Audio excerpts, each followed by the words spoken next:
पहला इतिहास उसका 28वां अध्याय, उसके हम एक आयत से पढ़ने की कोशिश करेंगे। पढ़िए जरा, 1 से 10 तक पढ़ने की कोशिश करेंगे। पढ़िए। दाऊद ने इस्राएल के सर्व हाकिमों को अर्थात गोत्रों के हाकिमों और राजा की सेवा टहल करने वाले दलों के हाकिमों को और सहस्त्रपतियों और शतपतियों और राजा और उनके पुत्रों के वस्तु आदि सब धन संपत्ति के अधिकारियों, सरदारों और वीरों और सब शूरवीरों को यरूशलेम में बुलवाया। तब दाऊद राजा खड़ा होकर कहने लगा, हे मेरे भाइयों और हे मेरी प्रजा के लोगों, मेरी सुनो। मेरी इच्छा तो थी कि यहोवा की वाचा के संदूक के लिए और हम लोगों के परमेश्वर के चरणों की पीढ़ी के लिए विश्राम का एक भवन बनाऊं, और मैंने उनके बनाने की तैयारी की थी। परंतु परमेश्वर ने मुझसे कहा, तू मेरे नाम का भवन बनाने न पाएगा, क्योंकि तू युद्ध करने वाला है और तूने लहू बहाया है। बस 1 मिनट। हालेलुया। यहाँ पे हम देखते हैं दाऊद ने हर एक अधिकारियों को क्या किया, इकट्ठा किया। इकट्ठा करके दाऊद ने ये बात उनको बताई कि मेरी बहुत इच्छा थी, मेरी चाहत थी कि मैं परमेश्वर के लिए क्या करूं, भवन बनाऊं। लेकिन तीसरी आयत में वो लिखता है, क्या लिखता है, परंतु परमेश्वर ने मुझसे कहा, तू मेरे नाम का भवन बनाने ना पाएगा, क्योंकि तू युद्ध करने वाला है और तूने लहू बहाया है। हालेलुया।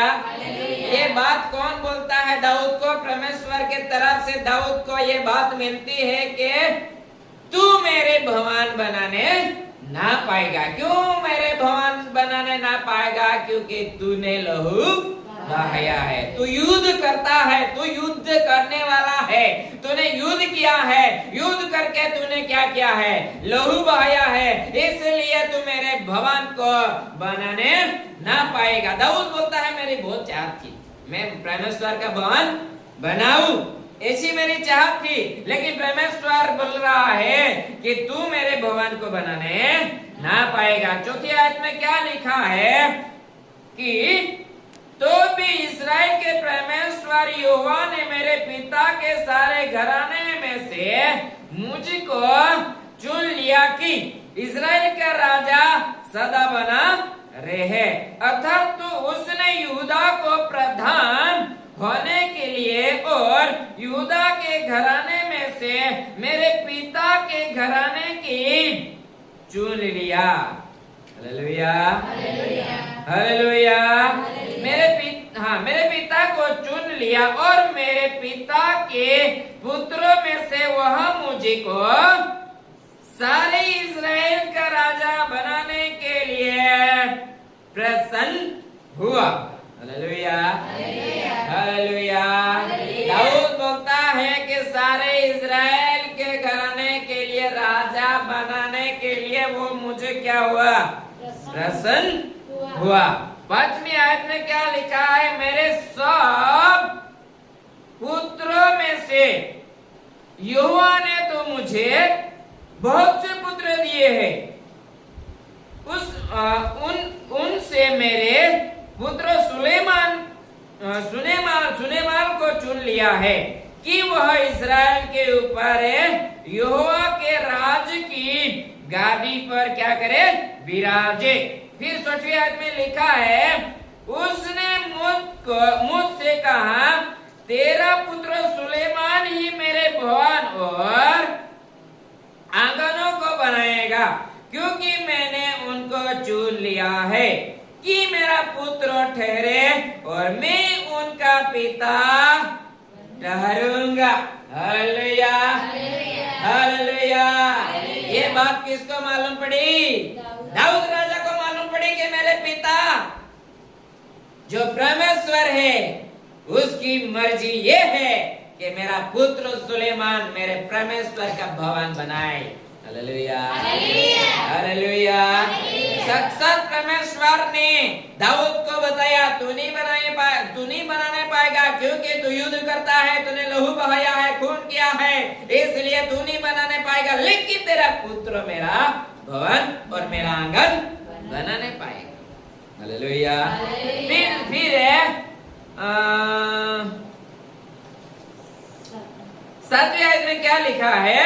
यदि वह मेरी आज्ञाओं और नियमों के मानने में क्या करेगा? आजकल के सामान धड़ रहे तो मैं उसका राज सदा स्थिर करूंगा। आज के समान। हालेलुया।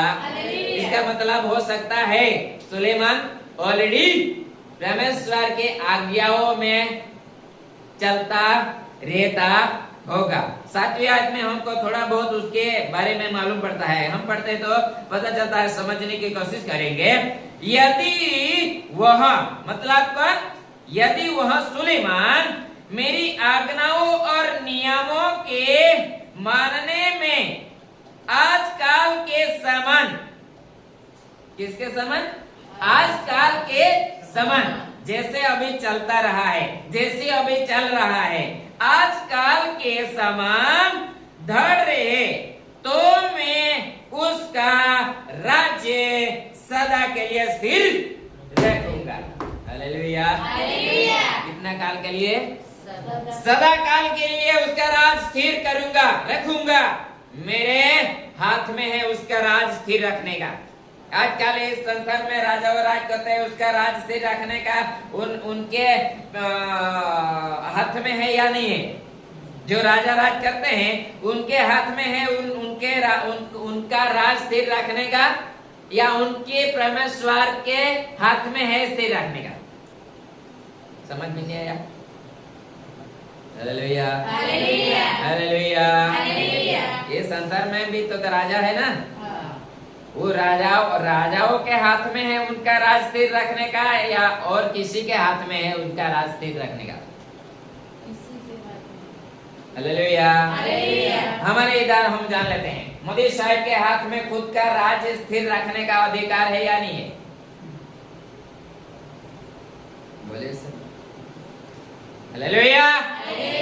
मोदी साहब का हाथ में खुद का जो राज सत्ता है, वो राज सत्ता के खुद के हाथ में स्थिर रखने का अधिकार है या नहीं है?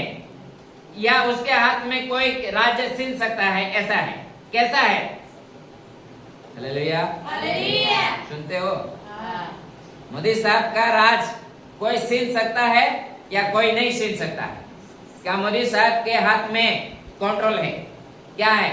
आप क्या जानते हैं? लेकिन मैं बोलता हूँ मोदी साहब के हाथ में उसका राज स्थिर रखने का अधिकार नहीं है, परमेश्वर के हाथ में है। जैसा ही ये दाऊद बोल रहा है। हालेलुया। मोदी साहब तो इस अभी राज कर रहा है ना, ये तो हमारा पूर्वजों के समय से चलता आ रहा है। वो राजा दाऊद राजा बोल रहा है कि मेरे परमेश्वर के हाथ में राज सत्ता का अधिकार है। वो राज सत्ता का अधिकार मेरे पुत्रों के हाथ में देने मांगता है। कौन? मेरा ईश्वर। ये बात कौन बोल रहा है? दाऊद राजा बोल रहा है। हालेलुया। राजा होके भी ये बोल रहा है कि मेरे हाथ में अधिकार नहीं है, परमेश्वर के हाथ में है। वो तो पूर्वजों से चलता आ रहा है ना। अभी की बात हम किसी के भी नाम ले, कई देशों के राजाओं के नाम ले, लेकिन ऐसा नहीं है कि इस राजा जो संसार में अभी राज कर रहे हैं राजाओं के हाथ में सब कंट्रोल है, ऐसा नहीं। ईश्वर के हाथ में सब कंट्रोल है। हालेलुया। इसलिए परमेश्वर का वचन दाऊद भक्त क्या बोलता है? यदि वह, दाऊद किसके बारे में बोल रहा है? जो परमेश्वर ने दाऊद को बताया वो बात खुद के पुत्रों के लिए बोल रहा है। यदि वह मेरी आज्ञाओं और नियमों के मानने में आजकल के समान धड़ रहे तो मैं उसका राज सदा के लिए स्थिर रखूंगा। हालेलुया। मानेगा तो स्थिर रहेगा, अगर नहीं मानेगा तो छीन लिया जाएगा। हालेलुया। ये बात परमेश्वर दाऊद को बताई थी। वो बात दाऊद पुत्रों के सामने और कई अधिकारियों के सामने बोल रहा है। हालेलुया। और हम पढ़ते हैं 8वें आयत में क्या लिखा है, इसलिए अब इज़राइल के देखते अर्थात तू यहोवा की मंडली के देखते और अपने परमेश्वर के सामने अपनी परमेश्वर यहोवा की सब आज्ञाओं को क्या करो, मानो। हालेलुया। सब आज्ञाओं को क्या करो, मानो और उन पर ध्यान करते रहो ताकि तुम इस अच्छे देश के अधिकारी बने रहो और इसे अपने बाद अपने वंश का सदा का भाग होने के लिए छोड़ जाओ। हालेलुया। अपने वंश के लिए भी सदा भाग होने के लिए छोड़ जाओ। तो अपने वंश, हमारे वंश के लिए सदा के लिए भाग छोड़ जाना है तो हमको क्या करने की आवश्यकता है, परमेश्वर की आज्ञा अमल में लेने की आवश्यकता है। इसलिए दाऊद भक्त बोलता है 8वीं आयत में, फिर से मैं पढ़ता हूँ, इसलिए अब इस्राएल के देखते, किसके देखते, इस्राएल, क्योंकि वो पूरा राज सत्ता उधर इकट्ठी थी ना, इसलिए दाऊद बोल रहा है, क्या बोला, इसलिए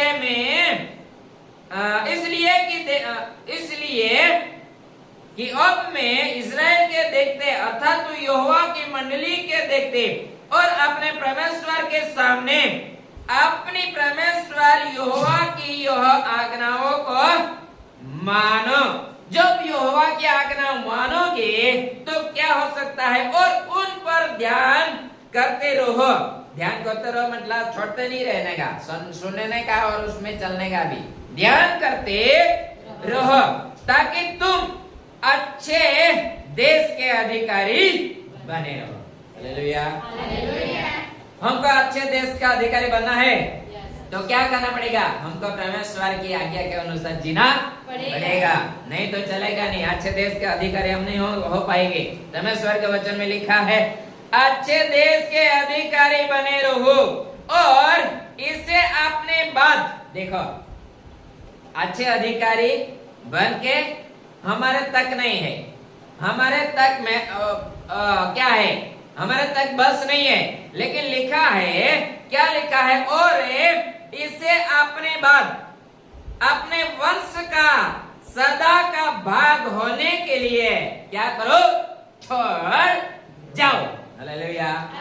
हम परमेश्वर की आज्ञा मानेंगे लेकिन हमारे के कारण हमारे संतानों को भी क्या मिलेगा, अच्छे देश के अधिकारी बनने का अधिकार मिलेगा।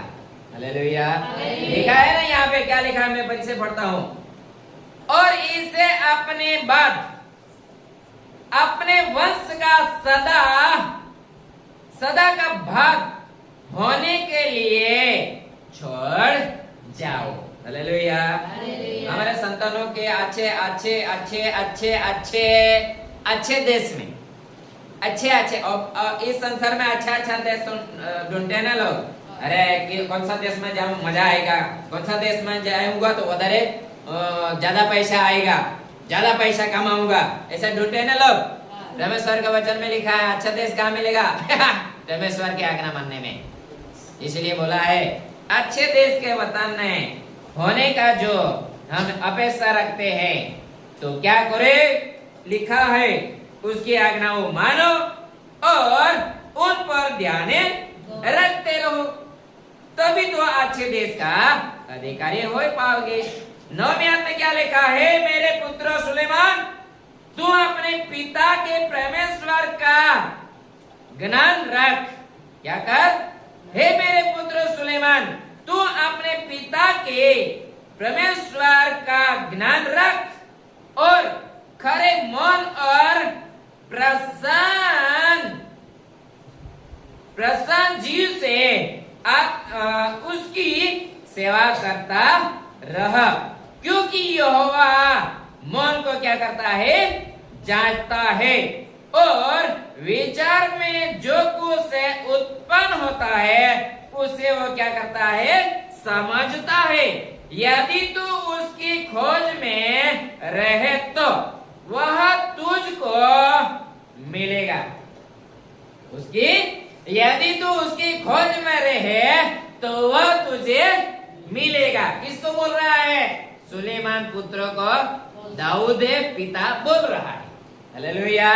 यदि तू परमेश्वर को खोजेगा तो वह तुझे क्या करेगा, मिलेगा। परंतु यदि तू उसको त्याग दे तो वह सदा के लिए तुझको क्या करेगा, छोड़ देगा। जा बेटा, तेरा काम। ये बात किसके हाथ में? हमारे और आपके सभी के हाथ में है। हम उसको खोजेंगे। आज इस संसार में दाऊद है? नहीं ना? सुलेमान है? नहीं ना? हालेलुया। हम है ना? हाँ, तो ये बात किस पे लागू पड़ती है? हमारे और हमारे संतानों के ऊपर। हम उसके आज्ञाओं मानेंगे, उसके खोज में रहेंगे, उसके बाजे से हमारे पर क्या आएगा? परमेश्वर का आशीष, अच्छा देश आएगा। कैसा देश आएगा? अच्छा देश आएगा। कहाँ पे लिखा है? फिर से मैं पढ़ लेता हूँ। 9वीं आयत में, नहीं 9वीं आयत में नहीं है। मैं आदेश से पढ़ूंगा। और उन पर ध्यान रखे, नहीं छोटा, परमेश्वर यहोवा की ये सब आज्ञाओं मानो और उन पर ध्यान रखते रहो, ताकि तुम इस अच्छे देश के अधिकारी बने रहो और इस अपने वंश का सदा का भाग होने के लिए छोड़ जाओ। हालेलुया। हम उसकी आज्ञा मानेंगे, उसको ध्यान में रखते जिएंगे तो हमारे के बाद हमारे संतानों के लिए भी एक निजी भाग हम छोड़ जाएंगे, जो परमेश्वर की तरफ से आशीष के रूप में मिलने वाला है। 9वीं आयत में, हे मेरे पुत्र सुलेमान, तू अपने पिता के परमेश्वर का आज्ञा रख और खरे मन और प्रसन्न जीव से अपनी सेवा करता रहा, क्योंकि यहोवा मन को जानता और विचार में जो कुछ उत्पन्न होता है उसे समझता है। यदि तू उनकी खोज में रहे तो वह तुझको मिलेगा, परंतु यदि तू उसको त्याग दे तो वह सदा के लिए तुझे क्या करेगा, छोड़ देगा। 2वीं आयत, अब क्या लिखा है? अब चौकस रह, निश्चित हो जा, यहोवा ने तुझे एक ऐसा भवन बनाने को चुन लिया है जो पवित्र स्थान ठहरेगा। हियाव बंद कर इस काम में लग जा। हालेलुया। हियाव बंद कर इस काम में लग जा। हालेलुया। किस काम में लग जा? जो फायदा कारक बात है। मेरे पिता ने मुझे जो बात कही है वो बात मेरे जीवन में पूरी होने आवश्यकता है। ऐसा सोच के सुलेमान भी सोच में पड़ गया होगा, क्योंकि उसका पिता बोल रहा है तू उसको क्या करेगा, खोजेगा तो वो मिलेगा, लेकिन तू उसको त्यागेगा, छोड़ेगा तो तुझे वो सदा के लिए क्या कर देगा, छोड़ देगा। इसलिए 10वीं आयत में फिर से पढ़ता हूँ, क्या बोलता है? अब चौकस रहो, मतलब निश्चय कर ले और कार्य करने के ठान ले। यहोवा ने तुझे ऐसा भवन बनाने को चुन लिया है जो पवित्र स्थान ठहरेगा। हियाव बंद कर इस काम में लग जा। हालेलुया। क्या लिखा है? हियाव बंद कर, मतलब क्या है? हिम्मत से निश्चय कर ले और ये काम तू शुरू कर दे। हालेलुया। हालेलुया। ये हमारे लिए भी इस संसार में ये वचन बहुत महत्वपूर्ण होने जा रहा है। हालेलुया। हालेलुया। मैं और आप भी हियाव बांध कर परमेश्वर के कार्यों में लग जाएंगे ना, तो हमारे पूर्वज हमारे संतानों के लिए भी हम क्या निजी भाग छोड़ जाएंगे। हालेलुया। हालेलुया। वो निजी भाग कोई खाने ना पाएगा, हमारे संतानों को ही मिलेगा। ऐसा हमारा परमेश्वर है। हालेलुया। हालेलुया। हालेलुया। हालेलुया। हम मेहनत करेंगे और दूसरा खाएगा, ऐसा हमारा परमेश्वर को भी होने नहीं देगा। इसलिए बोल रहा है, तू उसकी आज्ञा मानेगा, उसके कहे के अनुसार जिएगा, उसके वजह से तेरे तो साथ रहूंगा, लेकिन तेरे संतानों के साथ भी रहूंगा, और उसके तूने जो कार्य किया है वो कार्यों के बदले में तेरे संतानों के साथ भी आशीष मेरे तरफ से रहेगी। हालेलुया। हालेलुया। ऐसा परमेश्वर जो हमारा है, तो ताली बजा के उसको धन्यवाद दे।